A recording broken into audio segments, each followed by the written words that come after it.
Good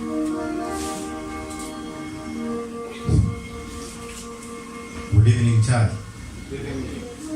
Welcome to the evening teachings from Pastor Paul. Feel at home. We are going to start with a prayer. We are going to start with hymn number 10. Hymn number 10. Number 10, yeah.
Welcome all for our week service.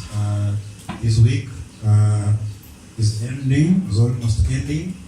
Last Tuesday, by the grace of God, we went out for soul winning and we had 6 souls believe on our Lord Jesus Christ. And so we thank God for such a good work. I still encourage each one of us to take faith and go out and do something for the Lord to win a soul unto our Lord Jesus Christ. And I say, wherever you are, there is always a fruit. Wherever you are, that is where the vineyard of the Lord is. Just up to you to do whatever is required according to the word of God. Amen. Amen. So on Sunday, our services will be beginning at 10:15, like we always do. On Wednesdays, we have our Bible studies, and currently we are with Brother James taking us through the book of Jonah. We begin at 5 p.m. And then on Friday, like today, we are here. Pastor Paul taking you through the book of Matthew. By the grace of God, we begin at 5 p.m. After next Sunday, and I pray that the Lord will help me remember to announce it again in our service come next Sunday. After next Sunday, we will be having baptism at the Lord's table. Amen. So we'll be having baptism at the Lord's table. So if you know that you are not baptized, please, and you believe in the Lord Jesus Christ, then you need baptism. It is a requirement that we need as children of God. You know, whether you get baptized or not, you'll go to heaven. But baptism is obedience to the scriptures. Amen. It's the aspect of agreeing to the fact that to die and come back to life with our Lord Jesus Christ. So please remember, if you are not baptized, or if you know of any other church member who is not baptized, is it your wife or your husband or a friend, please begin preparing them so that the other Sunday we go out for soul winning. I'm here again for the purpose of prayer. Some things we want to pray unto the Lord to help us as a church. And so, I don't know if there's anyone with any prayer request so far before we go, or anyone with any prayer need that you feel we can pray now.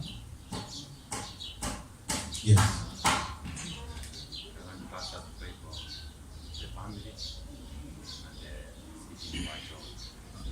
Amen. Another one.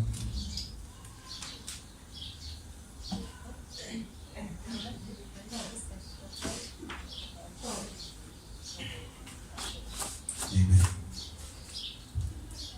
All right, so we take this moment and believe together as a church, even as we pray unto our God in heaven to hear our prayer. Let us pray. Everlasting Lord, in the name of Jesus Christ, Lord, we thank you for giving us a humble time to be here as a church, to hear your word. And Lord, thank you for the 5 brothers. You've been a blessing unto our lives. And Lord, you have not forsaken us, oh God. You are Alpha and Omega, and we stand here on the ground, knowing that, my Father, you are with us. Lord, as your servant, my Father, I bring unto you this prayer and supplication on behalf of the church, but together with the saints, oh Lord. And Lord, we ask you in the name of Jesus Christ to remember Brother Nyachai, who is seeking for a job, and we ask you by the grace that comes from above and the will that is of the Holy Spirit of God to help Brother Nyachai to find a job according to your will and grace. Lord, I know even as he continues to take the papers in the relevant offices, the favor of finding a good job comes from you, O God. And I ask you to help him, O Lord, and give him favor according to your will, and give him that job that will enable him also to be available in your house and to do whatever is required in your house. I pray for his family, O Lord. These are family that has been through a lot. Thank you, Lord, because you have comforted them. Thank you because you are their provider and you have continued to provide unto them. Lord, I pray that you continue to shield them according to your will. Help his wife, Lord, to be in good health. Help the children. Open the doors so that when the children can go to school according to your will, O my Father. All these done, O Lord, shall be given back unto you the glory and honor, Lord. I pray for Sister Helen's daughter Esther, who is seeking for a job. Father, we come unto you, and the Bible says that, Lord, if we ask anything according to your will, Lord, shall be done unto us. And Lord, we stand in for Sister Helen and her daughter, and we ask you by the grace and mercies, O Lord, to open her ways, O Lord, and give her also favor wherever she is to find the employment in the name of our Lord Jesus Christ. Father, I pray that, my Lord, we shall keep Sister Helen in good health, and Lord, we shall also help her to continue trusting and focus on you alone, my Father, because you are the Lord who satisfies our souls, O Lord. You are the one who gives us the joy that we need, O my Father. Thank you, Lord, for her needs. Thank you, Lord, for her house. I ask you to provide for her, O God, because she's trusting upon you alone, in Jesus' name. My Lord, this evening I pray for our church. We are a young church, Lord, and we trust you, even in everything that we're gonna do, even in the future. Lord, we ask you to strengthen us in the area of soul winning. We pray that you send in more laborers according to your will in the name of Jesus Christ. Father, we ask you also to bring in more people according to your will. Help us to grow spiritually and help us to grow also in numbers according to your will, Lord.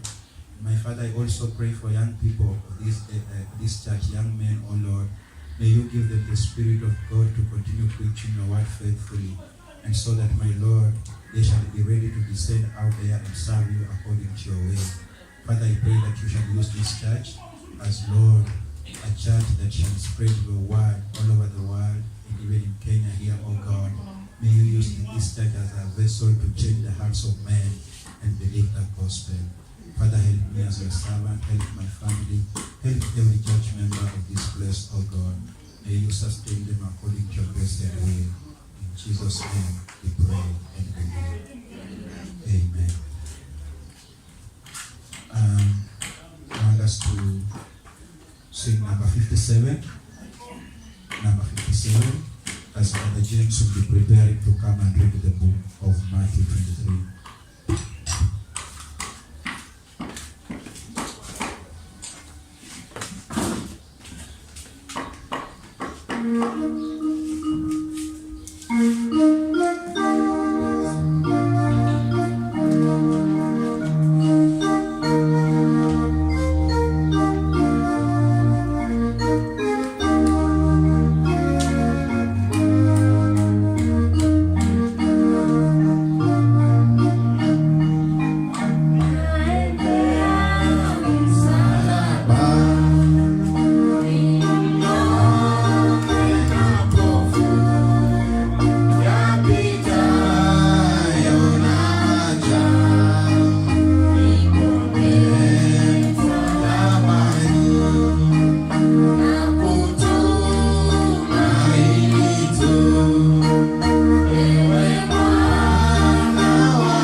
Amen.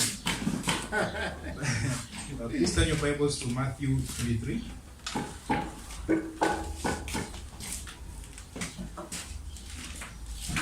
Please turn your Bibles to Matthew chapter 23.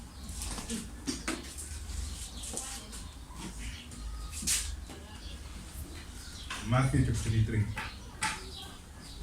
We start from verse 1. Matthew chapter 23. Then spake Jesus to the multitudes and to his disciples, saying, The scribes and the Pharisees sit in Moses' seat. All therefore whatsoever they bid you observe, that observe and do. But do not ye after their works, for they say and do not. For they bid heavy burdens and grievous to be bore, and lay them on men's shoulders, but they themselves will not move them with one of their fingers. But all their works they do for to be seen of men. They make broad their phylacteries, and enlarge the borders of their garments, and love the uppermost rooms at feasts, and the chief seats in the synagogues, and greetings in the markets, and the call of men, Rabbi, Rabbi. But be not ye called Rabbi, for one is your master, even Christ, and all ye are brethren. Call no man your father upon the earth, for one is your Father which is in heaven. Neither be ye called master, for one is your master, even Christ. But he that is greatest among you shall be your servant, and whosoever shall exalt himself shall be abased, and he that shall humble himself shall be exalted. Woe unto you, scribes and Pharisees, hypocrites! For ye shall up the kingdom of heaven against men. For ye neither believe yourselves, neither suffer ye them that are entering to go in. Woe unto you, scribes and Pharisees, hypocrites! For ye devour widows' houses, and for a pretense makes a long prayer. Therefore shall you receive the greater damnation. Woe unto you, scribes and Pharisees, hypocrites! For ye compare sea and land to make one proselyte, and when he is made, ye make him twofold more the child of hell than yourselves. Woe unto you, blind guides, which say, Whosoever shall swear by the temple, it is nothing. But whosoever shall swear by the gold of the temple, he is a debtor. Ye fools and blind, for whether is greater, the gold or the temple that sanctifies the gold? And whosoever shall swear by the altar, it is nothing. But whosoever sweareth by the gift that is upon it, he is guilty. Ye fools and blind, for whether is greater, the gift or the altar that sanctifies the gift? Whosoever therefore shall swear by the altar sweareth by it, and by all things thereon. And whoso shall swear by the temple sweareth by it, and by him that dwelleth therein. And he that swear by heaven sweareth by the throne of God, and by him that sitteth thereon. Woe unto you, scribes and Pharisees, hypocrites! For ye pay tithe and month of and anise and cumin, and have omitted the weightier matters of the law, judgment, mercy, and faith. This is what ye two have done, and not to leave the other undone. Ye blind guides, which strain at a gnat and swallow a camel.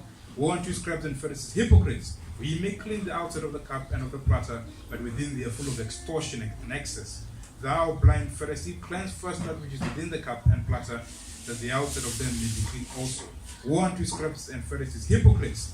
We are like unto white sepulchres, which indeed appear beautiful outward, but are within full of dead men's bones and of all uncleanness. Even so ye also outwardly appear righteous unto men, but within ye are full of hypocrisy and iniquity. Woe unto you, scribes and Pharisees, hypocrites!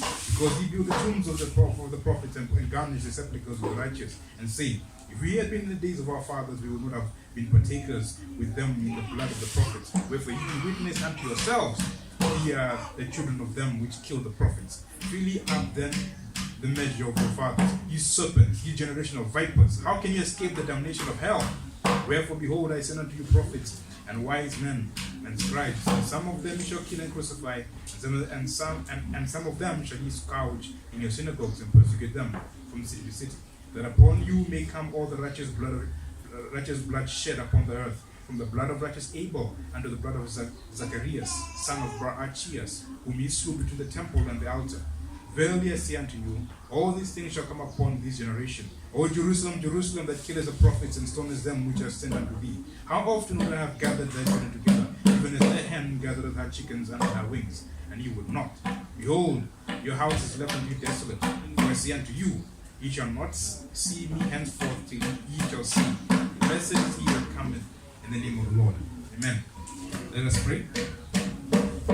Dear Lord Jesus, thank you for this gathering today. Please fill Pastor Paul with the Holy Spirit, helping to edify us here today. In your precious name we pray and always believe. Amen. Amen. So today we are dealing with Matthew chapter 23 by the grace of God. So far so good. Last time we dealt with Matthew 22 and as we were concluding Matthew 22, we see Jesus Christ, kind of challenging the Pharisees. And, he comes to a point whereby he asks them, who is he, or whose son is he? And they tell him he's the son of David.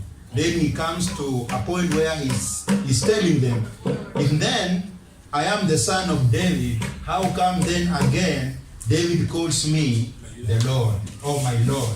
And then the Bible says that question was so hard unto them, left them, confused. And the Bible said, no man was able to answer him a word, neither does any from that day forth ask him any more questions. Amen. Amen. So you can see that Jesus Christ is still in Jerusalem.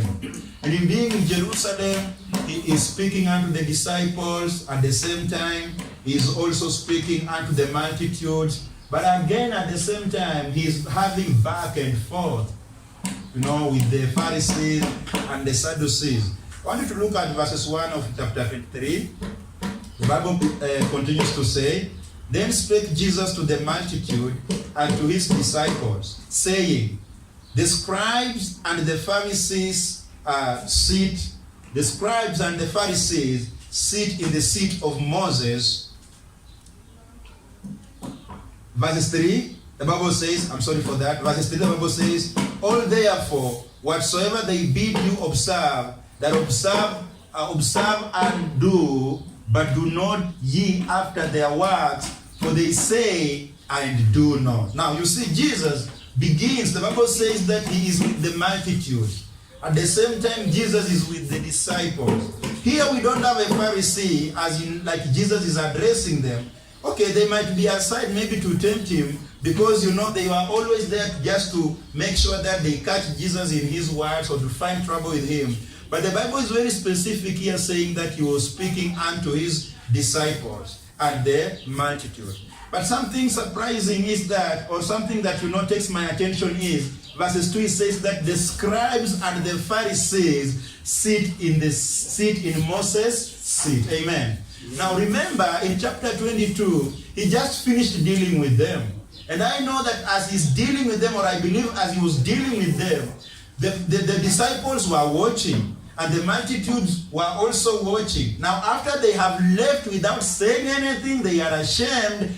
Now Jesus begins to expose them. He begins to speak against them. He begins to preach against them. He begins to let the multitude, he begins to let the disciples to understand who the Pharisees are, who the Sadducees are, and why, they are always against Jesus Christ. And that is a good thing. As a preacher, I should always, find a reason to tell you why we don't agree with so and so. Why we don't agree with another religion.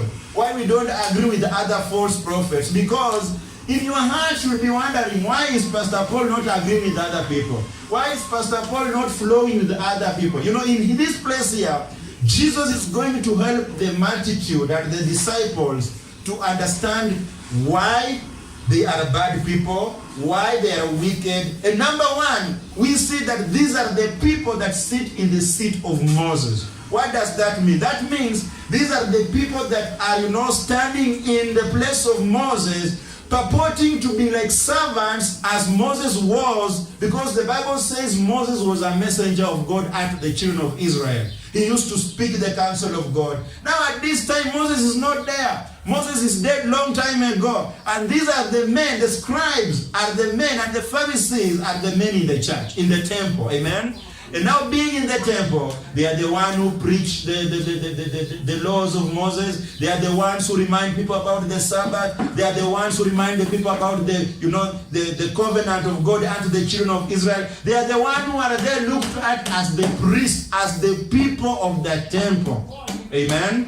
And so Jesus says, as much as they are in the temple, as much as they preach, as much as they tell you what to do. Look at verses 3. He says, all therefore whatsoever they bid you observe. Jesus is saying, these guys are hypocrites. These guys, they never do what they preach. They never do what they say. And Jesus is asking the multitude together with the disciples, when you go to the temples, when you are gathered to listen at what they are preaching, whatsoever they tell you, or whatsoever they ask you to do, You should do what? Observe and do. But he answered warning and he said, but do not ye after their works, for they say and do not. You can look and see that these are hypocrites. Because they tell people what to do. They tell people the Bible says. They tell people the word of God says. They tell people Moses said. And even to a point they tell people we should be doing this. This is what we are supposed to do. But when it comes to their turn of doing it, they don't do it. Hypocrites. Amen.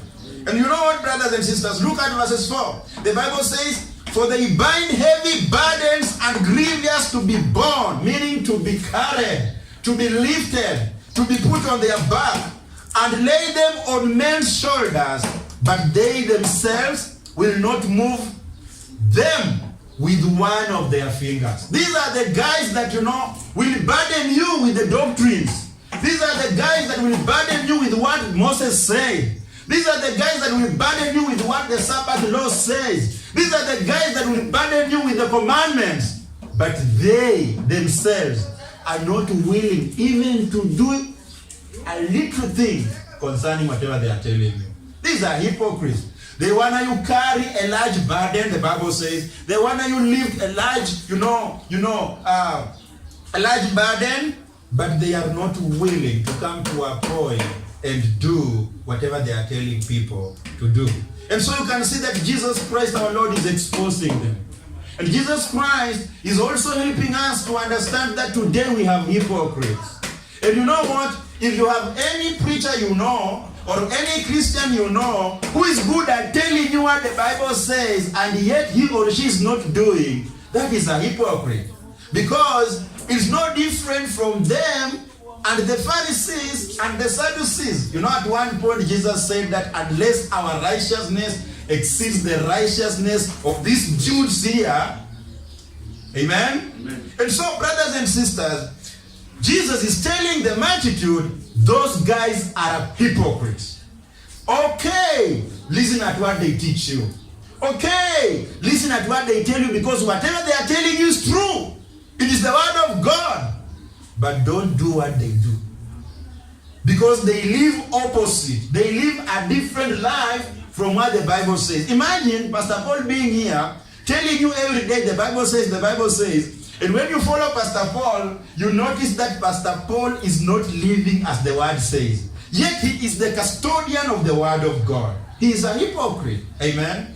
And how many people do we know today that are hypocrites? Oh, I am saved. Okay, you are saved. Yes. Oh, the Bible says. The Bible says. Are you doing it? He's not doing it. Hypocrites. I want you to go to Romans chapter 2 verses 21 and hear what Paul is saying concerning being hypocritical. Because the problem with the Pharisees and the Sadducees is that they always wanted to appear so holy. They wanted to appear people that are just next to God and walking in God's presence. They wanted to appear like, these are the guys that, they are always holy. But you know what? It was just a cover-up. Inside them, it was darkness. Inside them, there was no truth. They are called hypocrites. And brothers and sisters, we must understand that as much as Jesus Christ was speaking about these guys today, you could find yourself in that situation. Whereby you don't live the scriptures, you don't live the word of God. When the Bible says, forsake ye not gathering, you are the one who is forsaking. Yet you can tell people the Bible says you should not stop going to church. Yet you don't come to church, you are a hypocrite. The Bible says in Romans chapter 2 verses 21, thou therefore which teachest another, teachest thou not thyself? Hey, the Bible is speaking unto us. You that is teaching others, are you not teaching yourself? It's a waste of time if I can stand here all my life teaching you the word of God, yet that word is not teaching me. I am a hypocrite if that will be my case. It should start with me first, amen? It should start with you, brother, before you bring it on board to teach others. Start it, let it start with you. Teach yourself first, then teach others. That means do it, then teach others how to do it. Amen. But You should not come to a point whereby now Jesus Christ is warning a multitude against you, telling you that, Pastor Paul, whatever he teaches you, do it, but don't live the way he lives, because he is a hypocrite. That is not a good statement from the mouth of Jesus Christ. But today yet we have many hypocrites. The Bible continues to say in the book of Romans 2, thou that preachest a man should not steal. Dost thou steal? If you teach and preach and tell people that stealing is sin, being a thief is sin, taking that which is not yours is sin, you get here and stand before people and you tell them that if you are a thief, God will punish you. If you steal, God will punish you. Are you also stealing? Because if you are stealing, you are a hypocrite. Recently I went to a supermarket down here and I was having 1,000 bob. So while I was queuing, ready to pay, the lady that was receiving money was to me a new person in that supermarket. So I gave her the 1,000 bob. I bought things worth 630, something like that. And so I gave her the money. Then she did whatever they always do there. And on giving me the balance that I expected, she didn't give me 370, but instead she gave me 630 and the receipt, and I noticed something is not right here. Now, I'm giving you this experience. Your mind tells you what you should have done if it was you. Maybe you would have said, oh, he's also a thief. This businessman is a thief. Now God is repaying him through me. Let me take this money. Or you would have said, oh, God knows that I don't have a lot of money. But look here, to me I could not allow such to happen. So while I was walking to my car, I looked at the receipt, I looked at the money, and I looked at the things I was carrying. I noticed, no, this lady has given me what is not for me. Amen? She's, made a mistake. So what I did, because people were busy lining, I didn't go back to her because I would have confused her more, because, they are doing, with the computer and all that. So I went to the owner of the supermarket, who is my friend, and I told her, look here, the lady is confused. She's given me much than I required. I bought these things at this price. Now, please make sure that you correct the accounts. Make sure that the accounts are in order. And then he said, oh, Pastor, thank you very much. God bless you, sir. Imagine a rich man coming to a point of telling you, God bless you, sir. Because if I had gone with that money, I would be a thief. Amen? And I stand here and tell you, don't steal. Don't steal. Yet I stole from a supermarket recently here. The Bible is asking me, thou that preachest a man should not steal. Dost thou steal? Now you guys, it is possible that you did not rob. It is possible that you did not take by force. But it is possible that you stole from somebody last week. Brother James posted something in our WhatsApp group some time back, where a guy was sent money by mistake, around 16K. Yeah. Right? Then a guy was like, oh, a miracle. Let me withdraw very quickly. Let me use it. Not knowing that the hand of the government will reach out unto him. Now he's jailed. Stealing. Look here, the Bible is saying we should not be like the Pharisees and the scribes. Because they tell you, don't steal, yet they are stealing. Don't commit adultery, yet they are taking wives that belongs to their church members. We have them in the city, full of them. When they stand there preaching, man, you think they are coming from heaven. But yet, hypocrites. The Bible says, verses 22, thou that you sayest, a man should not commit adultery. Dost thou commit adultery? Amen? Thou that abhorrest idols, you that hates, idols, dost thou commit sacrilege? You speak about idols, you condemn people concerning idols, like last Sunday when we were speaking about altars. The Bible comes back unto you and asks you, do you sacrifice?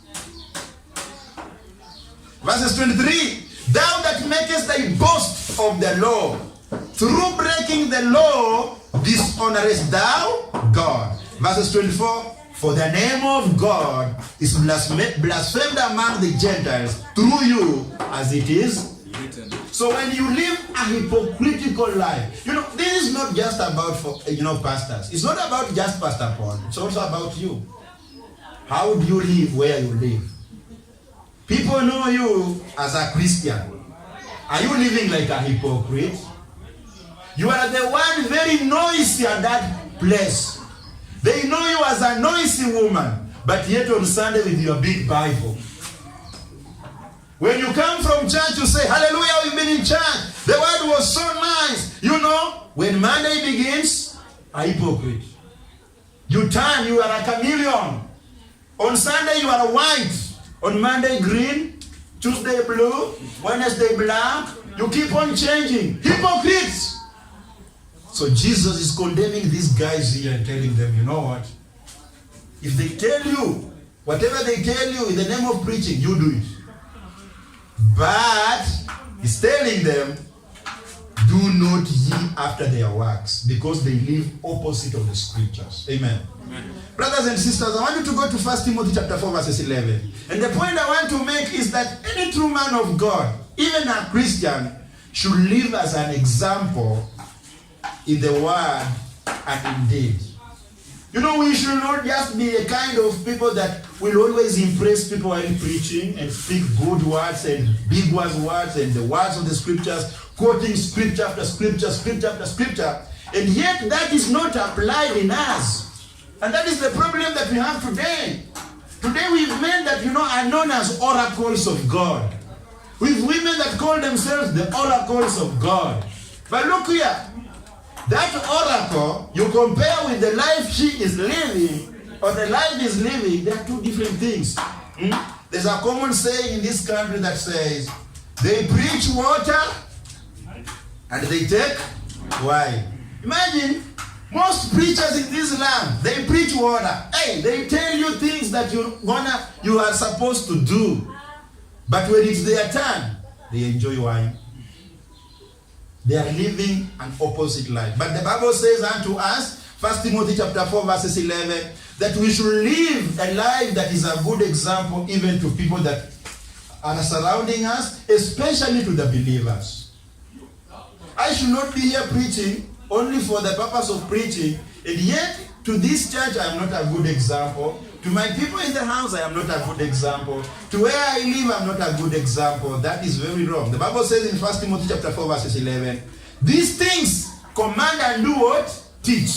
So Paul begins telling Timothy, the things that I have taught you, the things that are written, command, number one, and teach. Is that the end of everything? No. Look at verses 12. Let no man despise thy youth, but be thou an example of the believers in word, in conversation. That means your lifestyle. Amen? How you live. You can be a hypocrite if you know what the Bible says concerning your dressing. Then you are the one on Monday showing people how you look like. Trying to show people how beautiful you are. And when I speak of being beautiful in this world, it's different from the beauty of the Bible. Amen? And Timothy is being told, be an example to believers in word, in conversation, in charity, in spirit, in faith, and in purity. Amen? Do you want to tell me whatever Timothy has been told can match the Pharisees and the Sadducees? No. It cannot. Because they are living an opposite. They can tell you this. Hey, they can tell you, Brother James, command and teach. Brother James, be a good example to the believers. In word, in conversation, in charity, in spirit, in faith, and in purity. But not me. Don't look at me. You do it, not me. Don't it. I heard of bishops in Kakamega telling people in church, somebody is just not ashamed. A guy knows that he's called a bishop, and there is this funny behavior that is coming up nowadays. A guy notices that he has a lot of money, he's stolen, he's having, every kind of wealth. Then he opens a church and he employs a young man that is poor to be the pastor. So he will be paying him. And the big boss is called the bishop. And the young man is called the pastor. I hope you understand. We know that in our KJV Bible, the bishop is the pastor. But outside there, the bishop is the one who employs the pastor to pay him money. And so this bishop stands before people and says, you know what? Don't do what I do. I know I take alcohol. I know I drink a little. You guys know that I own a big hotel. How can I own a big hotel that has beer there and I cannot even drink? You just listen what I'm telling you here, but don't do what I do. Those that are no Kakamega, well, I'm speaking of a guy called Shichenje. Nobody know. Do you know Shichenje? You don't know. You know him, but you don't know him for now. Look here, that is very bad. If Pastor Paul is preaching water, he must take water. If you are a Christian and you know you value the word of God, live as it says. Amen? Amen. In purity, in spirit, in charity, in your lifestyle, conversation, in word, so that you know the name of God is not blasphemed unto other people because of you. Hey, do you know people have despised God because of our hypocrisy? Do you know that? Do you know that, if I took the money that belongs to the owner of the supermarket, then go into the records and notice that this code here shows this customer who is Pastor Paul. Then calls Pastor Paul. How much did you go away with after you bought things here? Hey, 600. Pastor Paul, how comes you took that money knowing that it was not yours? You were to be given 370. Do you think the owner of that supermarket will honor God again? Because I, being the pastor, have stolen. And look here, I don't mean to say that we are just perfect. We make mistakes and all that. But look here, not at the expense of making the word of God, God's name, to be blasphemed. Amen? Amen? Amen. Let's go back to Matthew 23. So brothers and sisters, we see that the Pharisees and the Sadducees, they sit in the seat of Moses. They have taken the authority that Moses had. They are the ones who act as the mouthpiece of God, yet they are not. And look here, Jesus is telling people, observe what they tell you, but don't do their works. Amen. Verses 5. Jesus continues to speak about them. And he calls them hypocrites. And the best way to see them as a hypocrite, look at verses 5.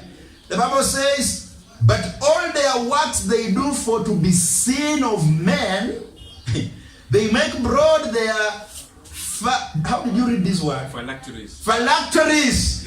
You know English, it came with what? English came with what? It came with an aeroplane. They make broad their phylacteries. Edmond, how do you read it?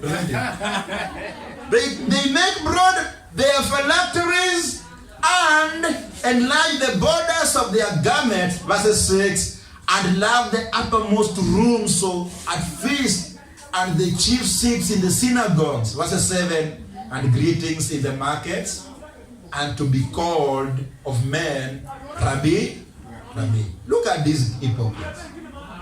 All they do is for one reason, to be seen of people. All they do is for one reason, to be respected of people. They do nothing to be honored of God or to be blessed of God. And look here, this is not new in our society today. Do we have today people that will want to pray so that they are known in tongues, that they are praying machines?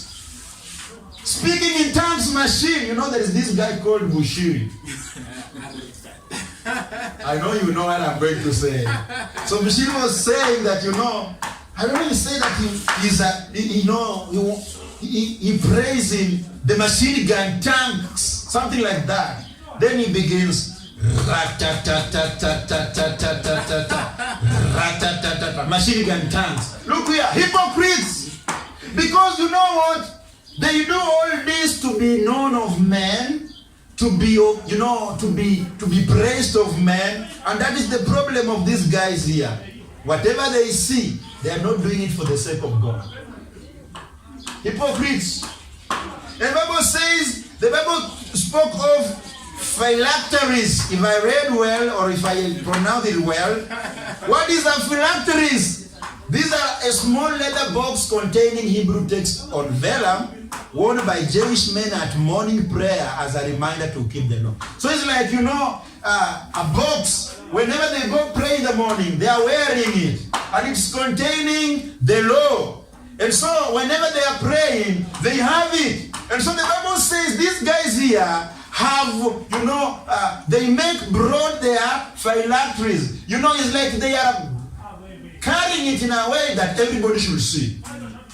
Can't you see that I am carrying what I am supposed to carry? Can't you see that I am fasting? Can't you notice that it is now 1 month I have not eaten ugali and I'm just fasting, I'm just going on water. I've seen these guys, apostles of this city. You know what they say? They call you and tell you, "Hi, child of God. The Lord has spoken unto me. By the way, I'm on the mountain. I'm here praying for you. I've been here for 3 weeks, but I'm still here for 2 weeks." Hey, have we not had Nganga taking the video of himself praying, dusting himself in the sun, praying for this country? Hypocrites! Have we not had TB Joshua doing the same? Showing his members how he knows how to pray, on a mountain. And stupid Christians and fake Christians, they come in and say, "God bless you, Papa. God bless you, Papa." Hey, hypocrites! The Bible says these guys, whatever they do it for the sake of men to see them. Amen. So they are having huge labels carried around showing that they know how to pray and they know how to pray. On Sundays, we hear most hypocrites praying. On Sundays. And we have this technology nowadays known as the microphone. This microphone is exposing more hypocrites. Just imagine at around 3 a.m., 4 a.m., another church is at around this corner here. A woman is always on the microphone. Starting from 3 to 8 in the morning, thinking that is spirituality. Hypocrites. Look, the Bible says in verses 6. But before we go to verses 6, the Bible says they enlarge the borders of their garments. Now, when I read this, I begin to see the African Divine Church, ADC. Those guys have special attires and some kofiyas with red, white, green, and all those colors have a meaning and a title. They have long robes. Do you expect Pastor Paul one day to come in a long robe? Comes here, Padre. How will I appear? Look, some have, shirts. I don't know, they call them collars around here. When they are walking in town, you quickly know that is a pastor. That is a reverend. Hey! Hypocrites! The Bible says these guys here, they have enlarged the borders of their garments. They are putting on specific garments, long robes, which is easy for one to notice that this is a preacher. This is a pastor. This is a man of God. There is a man of God around this place. No, brother. We should not do that. I and you should just keep it simple. Amen? We should keep it simple, man. It's not a must that somebody should come to this church and notice where Pastor Paul is. We are all of the same color. Majority of us, we are the same age. If I sit with Brother James and Brother Edmond Sisi and Nyachai here, and then we are seated as we are. Same for people that know me in this place. It is not easy for someone to notice where the pastor is. But you go to these big churches, before you ask, you already know the pastor. Why? Where he is sitting, the anointing oil bottle, big one, is just before him, ready to anoint you. If anybody comes here that is new to us, it's not easy just to locate where my wife is. But if you go to those churches, you don't ask. The wife of the pastor Even without being told, you just know she's that one. Very noisy. Noisy. Speaking in tongues. They call her Mama Pastor. But look, the Bible continues to say in verse 6, and love the uppermost rooms at feast. These are the guys they want high tables. They love, you call them in your wedding, you will have done a very big mistake if you don't make them sit around the high table. They want to take the top layer. Hey, look here. Humility is an ingredient in our Christianity. Amen? Look here. It's not a problem for Pastor Paul to sit among the kids as other people are sitting at the high table. I will not complain. That is not my position. I don't want to be ashamed. I give myself a position, closer to the honor of the ceremony. Then another man comes in who is more powerful than me. Then the owner of the ceremony tells me, Pastor Paul, go and sit on that plastic chair. Go and sit there. Stand for this man. I don't want to be ashamed. I would rather sit there and then be called upon. For the Pharisees, these hypocrites, they invite themselves. They want to sit where they can be seen, in the limelight. If the president was coming to Tassia, they want to be just close to the president. They are very careful. In fact, some behave like bodyguards. With their long robes, they are also careful, pulling people away because they also want to be closer to the president and feel the heat of the president. Hypocrites. Hypocrites. Hypocrites. Brother, do you believe that Pastor Paul can serve God all these years and you will never see Pastor Paul in the limelight? You will never see Pastor Paul in Uhuru Park. Also with my stomach, ready to sit close to the spiritual men of Kenya. No, just find me where kids are. Find me where the sheep is. Find me like David in the bush. That is where my position is. Because I know that is where God will take me from and bring me to the limelight by His own grace. Amen. So these guys, look here, in this church, we will never make a mistake and come up with a special attire for these church members. Now we say men must make sure that their shirts have a cross. And ladies, you make sure that your dress is having a cross both sides, this side and this side. And you also come here with a kitamba. No. When we take that direction, we become hypocrites. We have not the truth. We are lost. And we are not different from these men called Pharisees and Sadducees. Amen. Must you be known to be a member of this church by your dress code outside there? Faithful One Christ Church.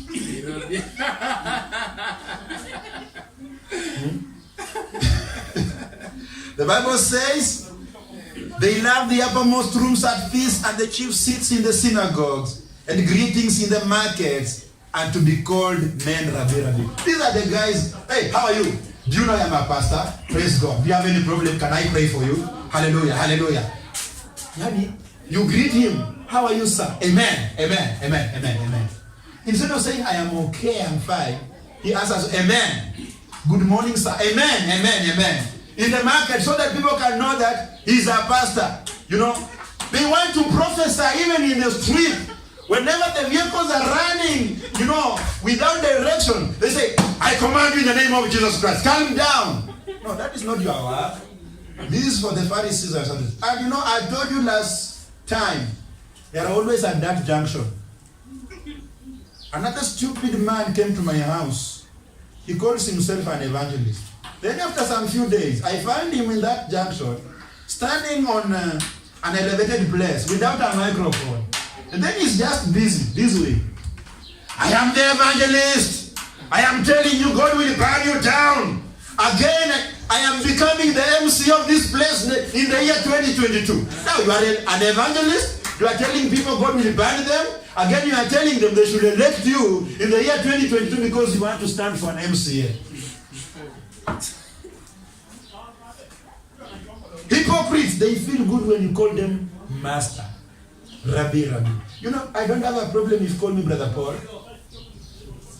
Hello, Brother Paul, how are you? I'm okay.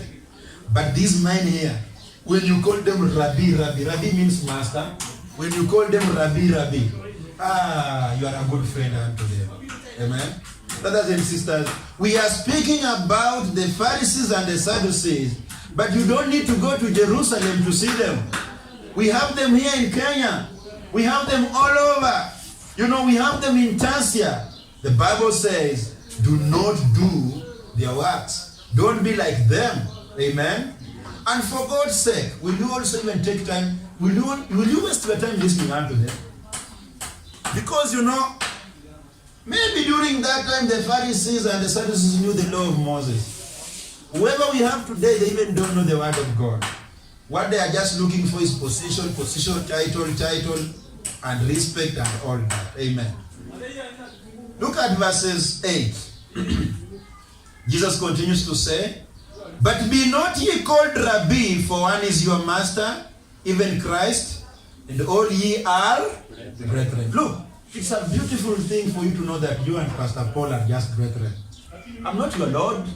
I never elevate me to a level of being your Lord. And the problem I notice today is that it is the Christians that want to elevate their pastor to another position and make him become proud. The pastor is just walking on the street with his Bible. It is not so heavy. It's just okay.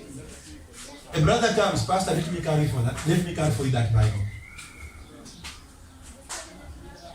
A person is just walking on the streets, having no problem. You see your pastor. Pastor, how are you?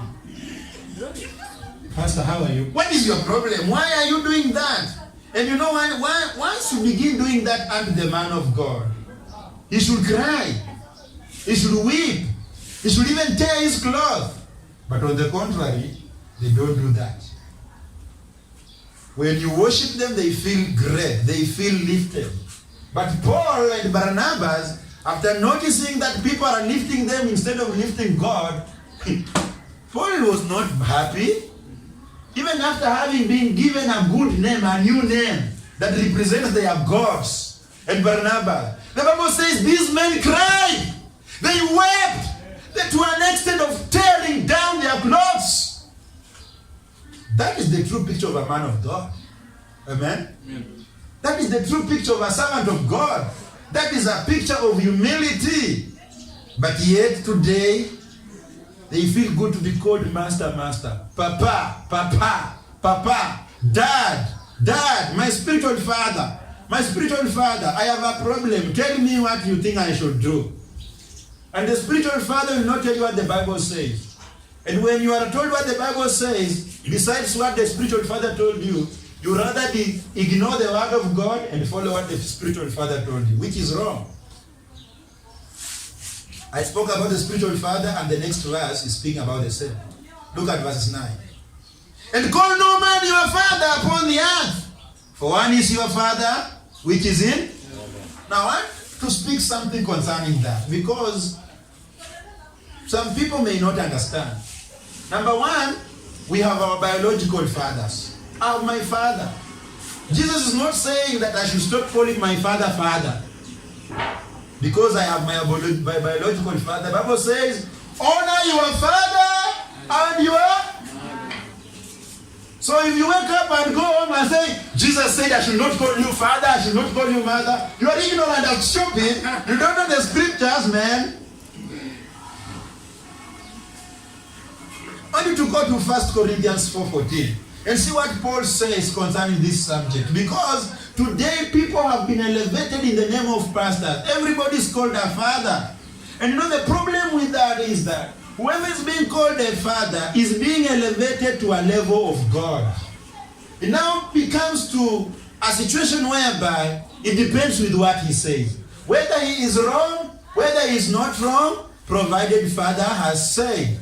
We're speaking about the Catholics, but also the Pentecostals. Today, any man that comes up, any young man that comes up in the name of, I am an apostle, I am I am a preacher, the members automatically become the spiritual sons and daughters.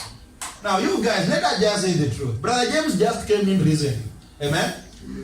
Some of you, we met a year ago. How many? do you automatically just become my spiritual daughter, Sister Ellen? How do you become my spiritual daughter? From nowhere. Hey, Pastor, you know you are my spiritual father. My daughter, how are you? Hello. My spiritual daughter, how are you? Do you have your spiritual aunt? Do you have your spiritual grandmother? Because I am I'm your spiritual father. Now, what is Paul saying? Number one, we are seeing that Jesus is saying you should not call anyone father. Same, look here, get the difference. Same, call no man your father upon the earth. For one is your father in heaven. Amen? God is your father. Now, the fatherhood that is being spoken here is that which is being compared unto God the Father. Whenever we pray, we say, our Father who is at? In heaven. We don't pray to our biological father saying, our Father who is... no. There is some honor. There's some respect. That we give to our Father who is in heaven. We worship Him. We adore Him. We exalt Him.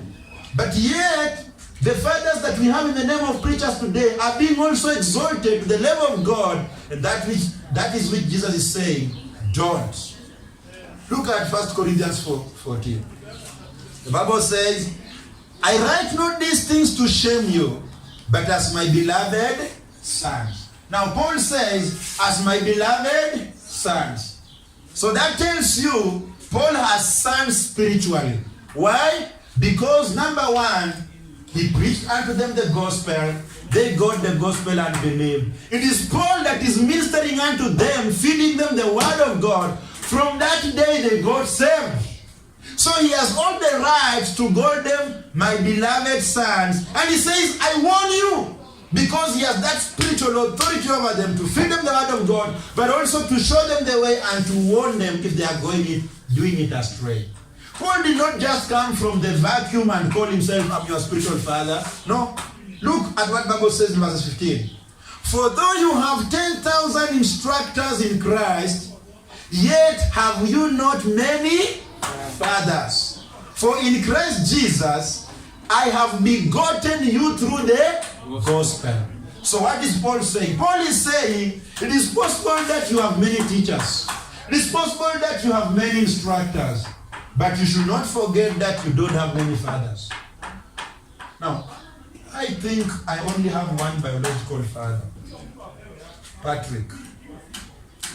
If Patrick came up and said, you know what, Paul, you have many biological fathers, then there should be a problem. Because you only have one father that donated the seed to your mother. Amen? You don't have 10 fathers who made you as you are. It is possible that you have other men like your father who can teach you, who can instruct you, who can help you with an advice. But the truth be told, you only have one biological. Paul is telling them, look here, my sons, it is possible that you have many instructors who are also doing the same work as do, instructing you the word of God, teaching you the word of God, but you don't have many fathers. So Paul is simply telling them, I am your father. Not on the level of God being honored, because there is no point, and I have not seen in the scriptures where the sons are now everything is just about Paul our father, Paul our father, Paul our father. Today the fathers that we have, they want to be worshipped. I went to another church some time back, and I found ladies in that church worshipping their spiritual father, so-called. The spiritual father is busy preaching, and the ladies are busy wiping his shoes. Preaching, fire, fire, fire. The ladies with the handkerchiefs wiping the shoes. That is madness. Now, why are you wiping his shoes? If we remember that in the scriptures, we see of a woman who wiped the feet of Jesus Christ by use of her hair and expensive oil.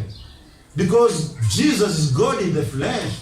But when you begin doing such things unto me, your pastor, do you know what you are just saying? You are worshiping me. You have elevated me to that level. Look here, I'm against this gospel of my spiritual father, my spiritual dad. Why? Because men are being lifted and worshipped. I've seen people that ignore the scriptures and say, what my spiritual father has said is what I'm going to do. I don't care what the Bible says. I don't care what the word of God says. I don't care what the preacher preached, whether it's true or not. But what I'm going to ask my spiritual father. We were out for soul winning. We are preaching the gospel of salvation alone, and we are showing a pastor, a man, that this is what you have to do to get saved. At last, what did he tell us? I'm going to ask my spiritual father. You have been with your spiritual father all these years. You have been blind. You don't know the way to heaven, but still you are rejecting the gospel on the expense of saying, I must go and consult my spiritual father. Is your spiritual father the author of the Bible? Now, when it comes to that point, you are lost. You are useless. Amen? Look here. I don't think if I am a spiritual father of anyone here. Maybe my daughter. Maybe, I don't know. But look, don't swim so much in this river of my spiritual father. Now, when I become your spiritual father, my wife is your spiritual mother. You don't remember that my wife is my wife and the mother of my children. Now you look for a spiritual counsel from my wife. If the spiritual father is absent, the spiritual mother is? That is wrong. 2 Kings chapter 2, verse 9, I'm going to show you an example of, again, Elisha calling Elijah father. The Bible says, 2 Kings chapter 2, verse 9, and it came to pass when they were gone over, that Elijah said unto Elisha, ask what I shall do for thee before I be taken away from thee. And Elisha said, I pray thee, let a double portion of thy spirit be upon me. Verse 10, and he said, thou hast had a hard thing. Nevertheless, if thou see me when I am taken from thee, it shall be so unto thee. But if not, it shall not be so. Verse 11, and it came to pass, as they still went on and talked, that behold, there appeared a chariot of fire and horses of fire, and parted them both asunder. And Elijah went up by a whirlwind into heaven. Verse 12, and Elisha saw it, and he cried, my father, the chariot of Israel, and the horsemen thereof. And he saw him no more. And he took hold of his own cloth and rent them into pieces. So you can see Elisha is calling Elijah my father. Not in a way of elevating Elijah in the level of God, but he knows that Elijah has been there as some kind of my mentor, a spiritual authority that has been directing me and leading me. And now this is the time he wants to leave. I need this anointing. Then Elijah tells him, if you see me going. Now he sees him going, and he cries, my father, my father. You can't tell me that Elijah can be compared to these Christians of today that are just swimming in my spiritual father, my spiritual father. When the man is doing nothing, the man did nothing, and the man is doing nothing, but just by the fact that you join that church, you automatically become the spiritual daughter. Now when you leave this church, again you go to church A, and with people that have many spiritual fathers, like 20. Because of hopping from this church to another church, to another church, to another church, and they feel so loved when they are told, you are my spiritual son. Jesus says, call no one your father, except you have only one father in heaven. Amen. Brothers and sisters, I don't expect this song of father to dominate here. I don't expect it. Because people have used it in a wrong way, and false prophets have used it to dominate and to build kingdoms in your hearts, and to deceive you and to take you from the way of God. Now you don't see God, your father, you see a man, your spiritual father. Do you know today the church is being barren? And you know that a big number of people have lost hope because their spiritual father is dead. They have no hope. Because they knew that any answer spiritually comes from him. They knew that if it is about prayer, it is my spiritual father will pray for me. They knew that if it is about my marriage, the advice my spiritual father will give me stands. Besides what the Bible says. Cursed be you that trust upon men. Because today people are trusting upon their spiritual father. Say, Jesus said we are all brethren. I am your fellow brethren, and I keep reminding you that until when God will call me back home. So don't worship Pastor Paul. You worship me, I tear my clothes. You worship me, I run screaming loudly like somebody has beaten me. They ask me, I say, they are worshiping me. Amen. Brothers and sisters, let's move quickly because of time. Let's move quickly, and I want us to focus on the preaching of Jesus Christ now, pointing his finger in the eyes of these Jews, the hypocrites.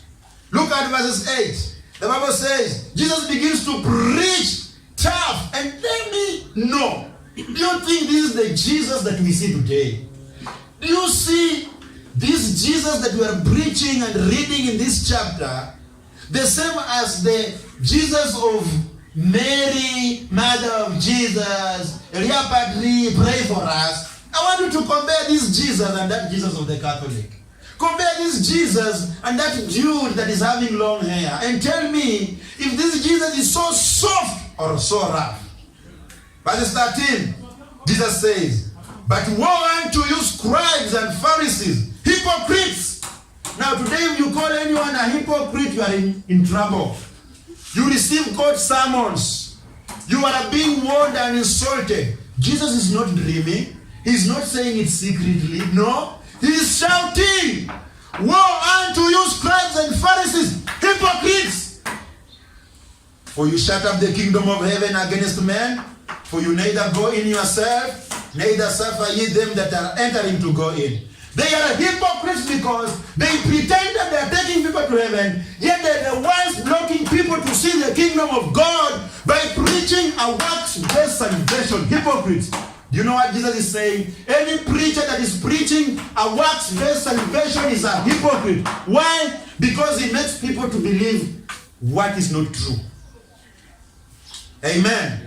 Verses 14, woe unto you, scribes and Pharisees, hypocrites, for you devour widows' houses, and for a pretense make long prayer. Therefore you shall receive the greater damnation.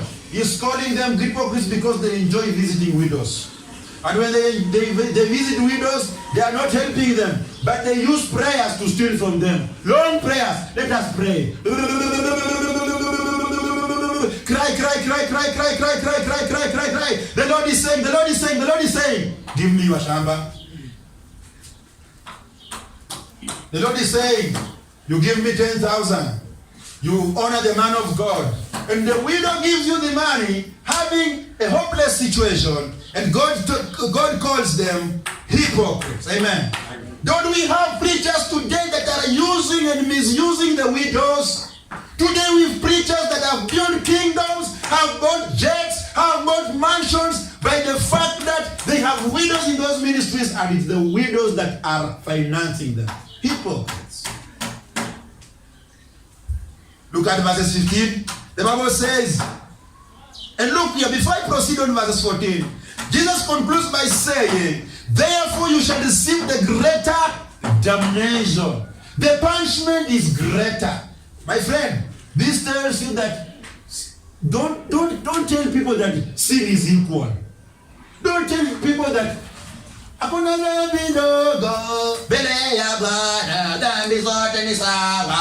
but that is foolishness and is a song of false prophets. We have greater sins and small sins, and the punishment is greater to a greater sin, and the punishment of God is small to a small. Don't tell me that these people that are stealing from widows will receive the same punishment. And you know, I believe that these guys will enjoy that, the bottom of hell. They will be there, roasting, enjoying, not enjoying, crying. Why? Because their damnation shall be greater. Hey, do you see a soft Jesus in this scripture? You want to tell me you are not seeing a rough man? We just concluded a chapter whereby he begged people, he overturned tables, pouring down money, and telling them this is the house of prayer. Huh? If you have that photo on your wall, you have a problem. What is that photo? You know that is not Jesus. You need Jesus in your house who will beat you down. You need Jesus who will tell you woe unto you. You need Jesus who will, warn you every time. You don't need Jesus of saying, oh, usamehe Yesu. No, nothing like that. Look at verses 15. He says, the Bible says, woe unto you, scribes and Pharisees, hypocrites, for you compass sea and land to make one a proselyte, and when he is made, you make him twofold more the child of hell than yourselves. They walk around looking for people to convert. And once they convert someone into their religion, they make that person 2 times a child of hell, rather than helping that person to see the kingdom of heaven. I'm speaking about a worry, my friend. How many people have joined Owori's religion by the fact that he's preaching a wrong gospel, converting them, making them to join that religion? Do you think those people will go to heaven? No. They won't. Look here. Not every soul winning that goes around here is of God. We have people that also are looking for simple at heart, guys that are just blind and join their religion and go to hell. In the first place, before you make these guys, you are not believed. Your status was you either believe the gospel and go to heaven, or you either don't believe and go to hell. But once you join that cult, once you join that religion, the chances of you believing the gospel become minimal. Why? Because you have been fed a wrong gospel. That is why we go knocking their doors. Another time in Kakamega, I went knocking the door. I didn't know that he's a member of Owori. And when I knocked the door and I started presenting the gospel, the woman turned back and told me, look here, check at the door. I checked at the door. Then she said to me, what are you seeing on the door? I said, I'm seeing a picture. She asked me, a picture of who? I said, a picture of Owori. Then she told me, right, that is what I believe. Go away. 2 times the child of hell. Because she refused to believe the gospel by the fact that she believed a guy who is preaching a false gospel, and now she's gone to a level of taking a picture of a false prophet, putting on the door, making everything hard. Amen. Look at verse 16. Woe unto you, you blind guides. Jesus is calling them blind guides. Jesus is not afraid. He knows at the end of the day they will persecute him. He knows at the end of the day they will kill him. He knows at the end of the day they will call him names. He doesn't care. He goes and says, you blind guys, which say, whosoever shall swear by the temple, it is nothing. But whosoever shall swear by the God of the temple, he is a debtor. These guys are greedy. They love money. So if you go and swear by the temple, they don't see any value. But if you make a vow and is connected with money, you need to bring that money in quickly so that we eat. Greedy men. The Bible says, look at verse 17. You fools and blind. Hey, this is not the Jesus we see in the Catholic Church. This is not the Jesus that we see in these religions. This is not the Jesus that will bring the whole world together. This is not the Jesus that is going to bring the Jews and the Gentiles and form what we call a one-world government. This is the Jesus that is causing division. You fools and blind. I think that is why the Jews hate Jesus. Imagine they know him as the son of the carpenter. Whose sisters we know, whose brothers we just know. Then he comes up and says, you fools. Are you calling the leaders of the church fools? Are you calling the men in the long robes stupid blind guides? You must be having boldness and courage. You fools and blind. For whether is greater, the gold or the temple that sanctified the gold? Jesus is asking them, which one is greater? The temple that sanctified the gold or the gold itself? Amen. Verses 18. And whosoever shall swear by the altar, it is nothing. But whosoever sweareth by the gift that is upon it, he is guilty. Verses 19. You fools are blind. For whether is greater, the gift or the altar that sanctified the gift? Verses 20. Whoso therefore shall swear by the altar, sweareth by it and by all things thereon. Now Jesus is putting some sense in their head. He's telling them, whoever is swearing by the altar is swearing by all things. Amen. Verses 21. things that are their own. Verses 21. And whoso shall swear by the temple sweareth by it, and by him that dwelleth therein. And he that shall swear by heaven sweareth by the throne of God, and by him that sitteth thereon. So Jesus is changing their focus. Jesus is showing them that I said you are fools, I said you are blind guides, and this is the reason you should have done this instead of doing the others, the contrary. Amen. You know what? We need today a preacher that will call Pharisees and Sadducees fools. We don't need weak preachers. We need men that shall stand behind the pulpit and call it as it is. Call it as it is without fear. And that is why I keep telling preachers of this church, if you want to be a preacher, be ready like Jesus. Be ready to call one a fool. Be ready to call one a hypocrite. Don't mind whether they will take your head tomorrow. You just say it. Oh, today we are fearful men. Hey, you don't want me to be in peace. You know they are bad. Don't even waste time speaking about them. Just keep quiet.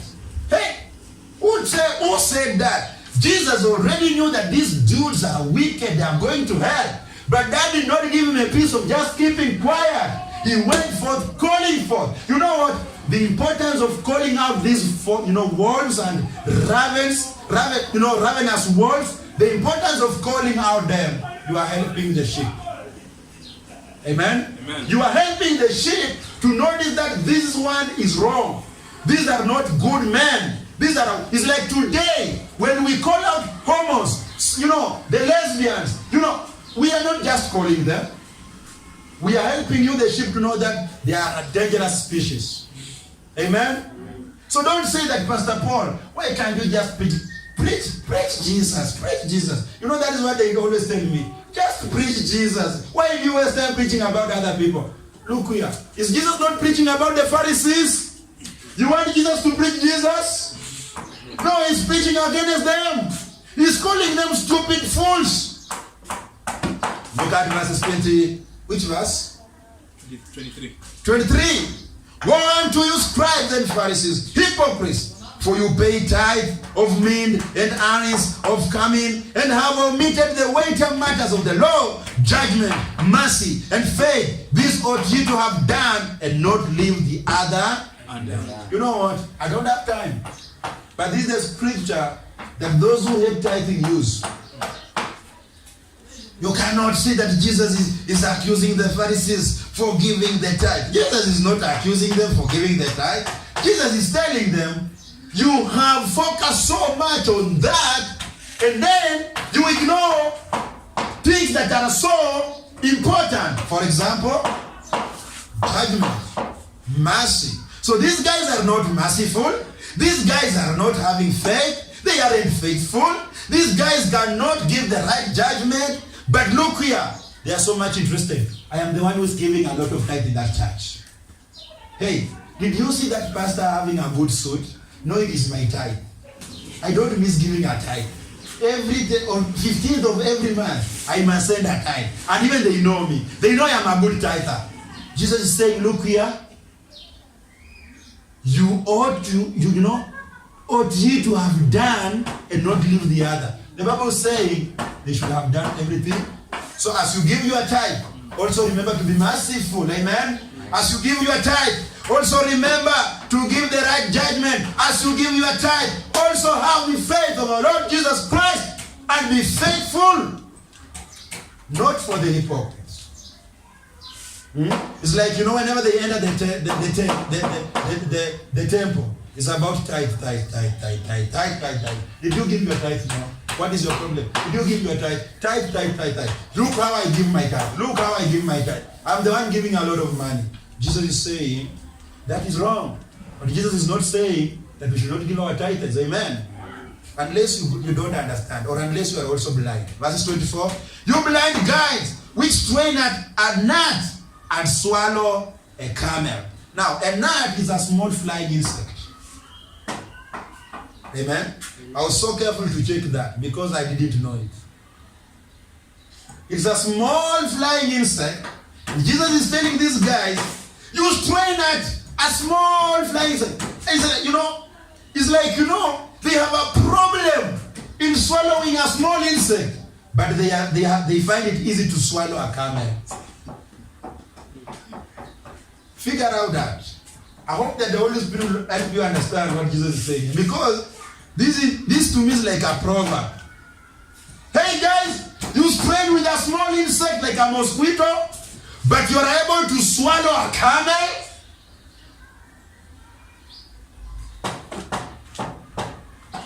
Look at verses 25. Woe unto you, scribes and Pharisees, hypocrites! You make clean the outside of the cup and the platter, but within they are full of extortion and excesses. Thou blind Pharisees, cleanse first that which is within the cup and platter, that the outside of them may be clean also. You know what?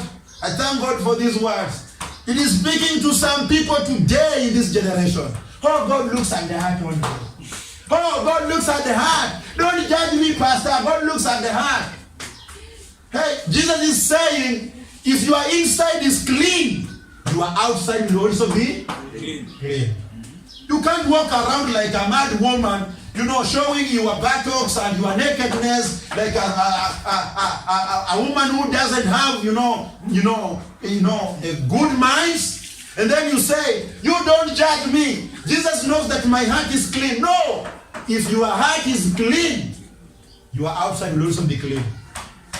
But when you appear outside not in order, you know that what that is telling us? Even your inside is dirty. The same way to these Pharisees and these guys here, they are so much interested in the outside. They put on well like preachers. They put on long robes like preachers. They wanted to convince them that are looking at them. Don't you know I'm a preacher? Look at my coat. Look at my collar. Look at my robe. Look at how I walk. Look at how I smile. Look at how I carry a Bible everywhere I go. Can you see that I am a preacher? Yet inside, extortioners, thieves, robbers. I would rather not carry my Bible every time in the streets of Cassia. But be clean inside with the word of God in my heart. Amen. But these guys, they would rather walk with the Bible every time. Hey, Pastor, where you come from? I'm coming from prayer. But inside, a thief, a robber, an extortioner. Are you one of them that says, don't judge me? Are you one of them that says, you know what? God knows my heart. And this story of my private relationship with God, don't judge me, I have a personal relationship. Hypocrite, you are a hypocrite. Don't ever tell me that you have a personal relationship.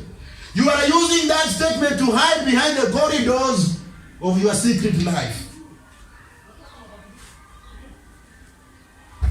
I'm sorry if I'm shouting, but I think Jesus was shouting here.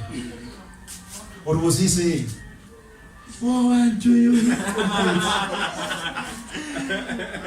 blind cats? I don't think Jesus was saying so. Jesus was like going mad. Somebody will say at the end of the day, why was Pastor Paul shouting? Is he mad? I'm not mad, brothers and sisters. Do you think you can preach this chapter like a very soft guy? Don't tell me. Tell me. And sometimes I have some prayers that I wish I'd be given an opportunity one day to preach in a funeral. When one day someone will make a mistake to call me to preach in the funeral, especially knowing that it's a funeral of KAG, PAG, Deliverance Church, African Divine Church, I'll come here, hey, here, and I'll be shouting and screaming until they come to a point where if I'm just careful, maybe a stone will come. Sometimes they switch off your mic and they begin complaining. I told you I was once at a place where I was preaching, and before I completed preaching, people were fighting. Real boxing, poo, pastor, give, poo, and I'm standing beside. The problem, what I was preaching. Hey, let me finish. Make your outside clean, but also make your inside. Out of the abundance of the heart, what speaketh? The mouth. You can never be spewing clean things or dirty things and you say, my heart is still clean. You are a liar. You are lying. Verses 27, woe unto you, scribes and Pharisees, hypocrites, for you are like unto whited sepulchres, which indeed appear beautiful outward, but are within full of dead men's bones, and of all uncleanness. Even so you also outwardly appear righteous unto men. Jesus is just knocking at the head. You appear righteous unto all men, but within you are full of hypocrisy and iniquity. Hey, meet them putting on white dresses. Women, Lecho Maria, Church of God. My mother goes to Church of God. Meet them on Sunday. You think that they are so righteous. Kumbe they are the ones keeping snakes and big frogs to eat omena.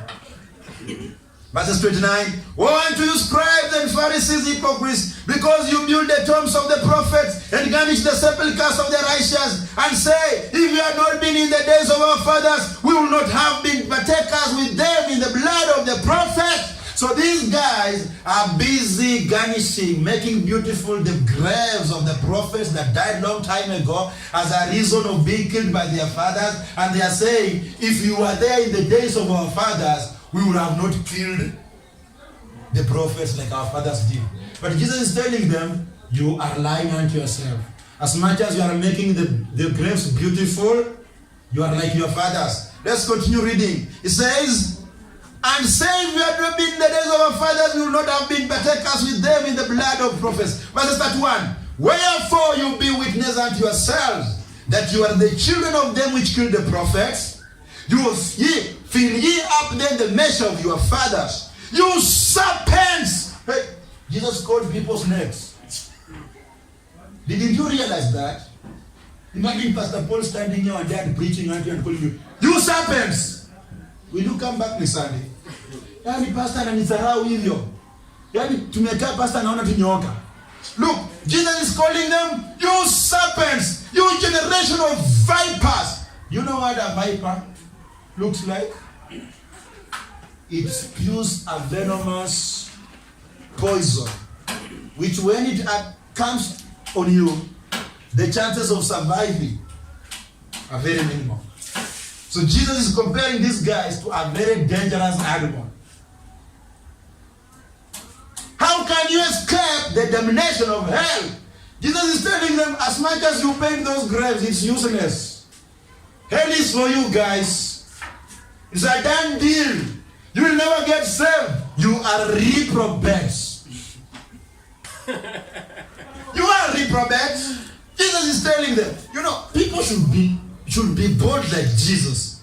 If you go to a Catholic church and you meet those fathers, just tell them, you fathers, you Catholic fathers, how can you avoid the damnation of hell? You are going to hell. Tell them. Are you afraid? One thing I noticed in this world, and it has been so since before, the men that speak the truth have nothing to fear. Amen. Amen? Have nothing to fear. Because they know that if we speak the truth of the word of God, there is a big army behind me and before me and both sides. The army of God. Gehazi will not believe that. They are coming, they are surrounding our house, they are almost finishing me. Gehazi, you are wrong. The army that is on our side, so big and strong. Amen? Amen. Look at verse 34. Wherefore, behold, I send unto you prophets and wise men. Now Jesus is telling them, you are just going to do exactly as your dads did. I send unto you prophets and wise men and scribes, and some of them you shall kill and crucify, and some of them you shall scourge in your synagogues. You shall beat them in your synagogues and persecute them from city to city. Is it not what they did? They did it, amen? They are the ones who killed our Lord Jesus Christ. They are the ones who used to beat Paul. They are the ones who killed Stephen. So Jesus was speaking knowing that they are capable of doing it. and they will do it. So they have no any chance of saying, we cannot be like our fathers, because their hearts are just the same as their fathers, and the men of God will still come in the truth and speak the truth boldly without fear, and they will be provoked to a level of killing the men of God. Amen. Amen. Verse 35. That upon you may come all the righteous blood. Look, they do that.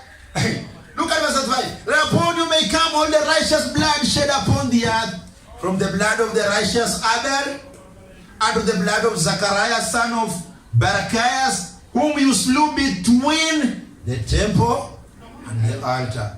Verily I say unto you, all these things shall come upon this generation. Now let me ask you a question.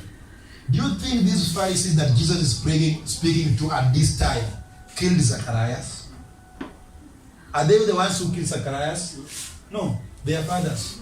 But Jesus is saying, whom you slew. Zacharias was killed a long time ago. Abel was killed by Cain. But look, Jesus is telling them, the blood of Abel, the righteous man, the blood of my prophet Zachariah shall be upon you. Shall be upon you guys.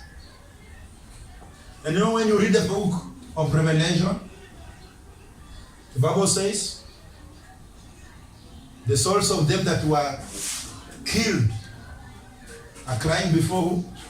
God. And so you notice that these guys here, at no chance are they going to inherit the kingdom of God. They are reprobates, and Jesus knows their hearts. You know, the Bible says God is all-knowing. You know, the heart of man is deceitful. Who can know it? But only God. God knows the hearts of the Pharisees. God knows the hearts of the hypocrites. Even in this church, God knows them that are true unto the mission of this church, unto the calling of this church, unto the work that God has set before this church. And God knows them that are just here for a hypocritical purpose. Just to make things look like good, but inside they are saying, you don't know we are here as a time bomb. The day we will explode, Pastor, you will know us.